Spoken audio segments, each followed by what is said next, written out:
اعوذ باللہ من الشیطان الرجیم بسم اللہ الرحمن الرحیم. ڈیئر ویورس، السلام علیکم ورحمۃ اللہ وبرکاتہ. پیارے بچوں، کل جو ہم نے سبق پڑھ لیا ہے وہ تھا میر تقی میر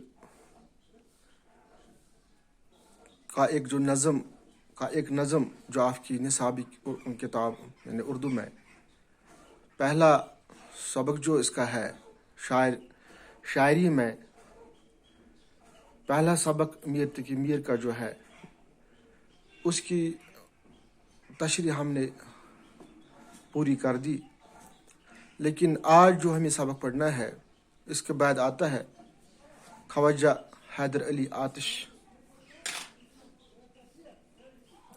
پہلے ہم خواجہ حیدر علی آتش کی حالات زندگی اور ادبی کارناموں پر تھوڑا سمجھنے اور لکھنے کی کوشش کریں گے.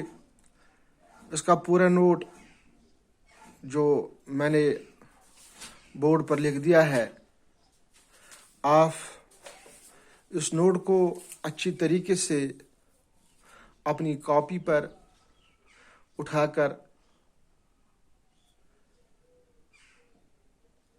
کر یاد کریں اور سمجھنے کی کوشش کریں.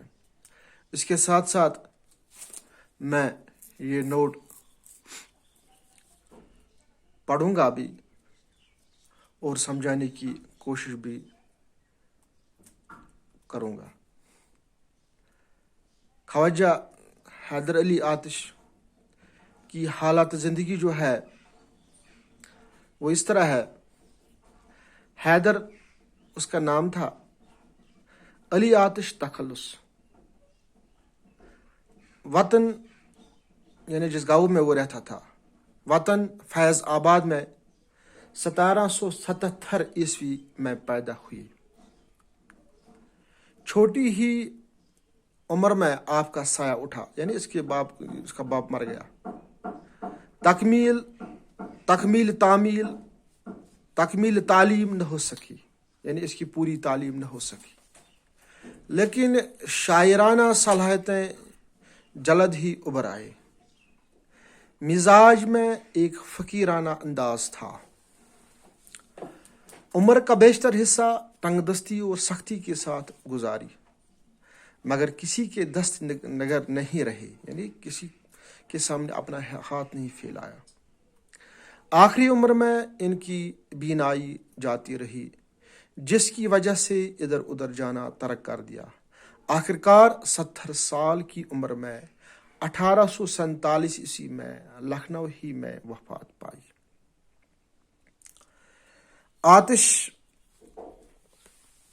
کی شاعری کا بغور جائزہ لے تو معلوم ہوتا ہے کہ بنیادی طور پر یہ سنجیدہ صوفی شاعر تھے. آتش کی شاعری کا بغور جائزہ لے تو معلوم ہوتا ہے کہ بنیادی طور پر ایک سنجیدہ صوفی شاعر تھے. آتش نے صرف صنف غزل ہی میں تباہ آزمائی کی اور ایک مسلسل سعی ہے. وہ صاحب طرز غزل گو شاعر تھے. اردو شاعری کی تاریخ میں آتش سے پختہ اور استوار تر غزل کا وفادار شاید ہی کوئی اور ملے. آتش دبستانی لکھنؤ کے نمائندہ شاعر تسلیم کیے جاتے ہیں. لکھنؤ اسکول میں عام طور پر تجزیہ اور بناوٹ کا رواج رہا، لیکن آتش نے لکھنؤ کی عام روش سے ہٹ کر اپنی راہ نکالی. انہوں نے سادہ اور عام زبان میں منتخب موضوعات پر اظہار خیال کیا. ان کے کلام کی سب سے بڑی خصوصیت زبان کی صفائی اور محاورات کا فنکارانہ استعمال ہے. وہ الفاظ و تراکیب کے استعمال سے شاعروں میں حسن پیدا کر دیتے ہیں.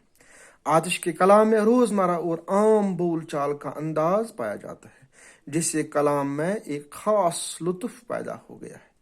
رنگینی و شوخی اور مضمون کا اختصار ان کے کلام کی امتیازی خصوصیات ہیں۔ ان کے کلام میں تصوف کی چاشنی بھی ہے اور مستی و سرشاری بھی۔ ان سب کے باوجود وہ لکھنؤ کے شاعرانہ ماحول سے متاثر نظر نہیں آتے، چنانچہ کلام میں تصنع بھی ہے اور بے جاریات لفظی بھی، تاہم ان عام خامیوں پر ان کی انفرادی خوبیاں غالب ہیں۔ انہیں انفرادی اوصاف کی بدولت آتش کا شمار اردو کے ممتاز شعراء میں ہوتا ہے۔ ان کے شاگردوں میں رند، صبا، خلیل، مرزا شوق بہت مشہور ہیں۔ میرے بچوں، یہ ہے خواجہ حیدر علی آتش کی حالہ زندگی اور اس کے ادبی کارناموں پر ایک مختصر نوٹ۔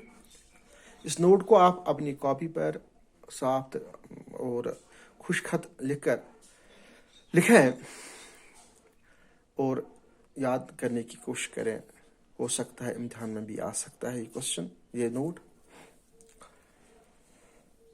انشاءاللہ کل ہم حیدر علی آتش کی جو ایک غزل ہے، وہ ایک سبق ہے، اس کے بعد جو اس نے لکھا ہے کچھ شاعر مطلب کچھ اشعار، ان کی ہم تشریح کریں گے۔ اللہ حافظ۔